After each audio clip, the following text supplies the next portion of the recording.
pensais que c'était interactif, mais bon.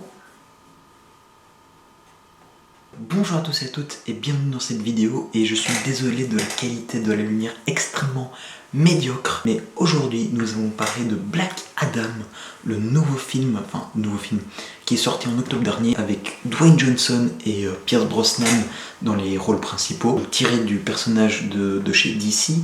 Il nous raconte l'histoire de rechercheurs qui sont à la poursuite d'une espèce de lampe, en fait, une lampe de génie, quoi, si vous voulez, et qui renferme un esprit pas maléfique, mais un petit peu quand même presque colérique, qui a été enfermé là dans l'Égypte ancien. En fait, ils veulent garder la lampe pour eux parce qu'il y a une organisation, plus malveillante qui veulent faire des trucs avec cette lampe, mais pour des raisons un peu discutables. Il libère l'esprit qu'il y a dans cette lampe. Malheureusement, ça va foutre la pagaille en fait dans la ville de Dag et quelque chose comme ça. Le truc, c'est qu'il y a la Justice Society qui va essayer de le mettre à terre, en fait, si vous voulez. En fait, il faut qu'il change un peu son comportement, son attitude agressive, et c'est là où tous les enjeux du film se posent. Alors navré si ce synopsis n'est pas très fluide, je l'ai lu il y a un mois et c'est un peu décevant. Je pense pas que cette vidéo sera très longue parce que j'ai rien préparé en fait, il n'y a rien qui est écrit. En fait je vous dis juste tout ce que j'ai un peu retenu du film et tout ce qui m'a un peu déplu. Donc pour moi, premier souci, c'est la narration du film qui est extrêmement problématique parce que on a l'impression que les scénaristes ils se sont dit ouais, il faut un peu de baston, sinon le spectateur va s'emmerder. Et le problème, c'est que c'est tout l'inverse. Je trouve que plus il y a de baston, plus ça amoindrit l'intérêt du film, parce que c'est baston sur baston sur baston, et au final, au bout d'un moment, on s'en fout en fait.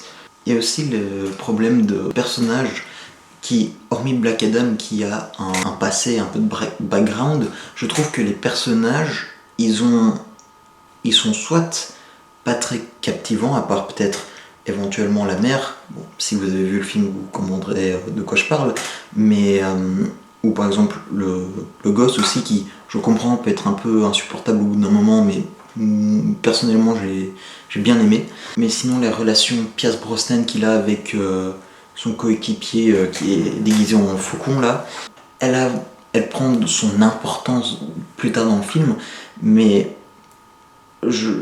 cette relation, elle n'est pas assez développée, et elle n'est pas assez développée pour que à la fin on ait un espèce de sentiment d'être dévasté en fait. Elle n'est pas assez développée pour qu'on en ait quelque chose à foutre, et c'est vraiment dommage. Il y a aussi un souci, il y a un choix très étrange dans la musique. Il y a parfois plein de musiques comme ça de la pop culture qui viennent, et on ne sait pas pourquoi, on sait pas. Est-ce qu'il y a une signification particulière ou quelque chose comme ça? Je crois qu'il y a Painted Black à un moment qui intervient, et pourquoi? On ne sait pas. On dirait que c'est des choix esthétiques, mais qui sont un peu random. Encore une fois, je suis désolé que cette vidéo n'ait pas duré aussi longtemps qu'on aurait pu le croire, mais c'est que j'ai rien particulièrement d'intéressant à dire encore une fois. Bon, à part les arguments que je vous ai mentionnés, je trouve pas que ce soit un mauvais film, mais il y a trop de défauts pour que ce soit un film mémorable ou intéressant. Je précise, si je ne parle pas beaucoup, si je ne parle pas à voix normale, c'est que il est 22h au moment où je tourne cette vidéo, et j'aurais pas envie de réveiller tout mon voisinage. Et du coup, j'espère que cette vidéo vous aura plu. N'hésitez pas à liker, à partager, à faire ce que vous voulez. Et moi, je vous dis à bientôt pour de prochaines vidéos. Ciao!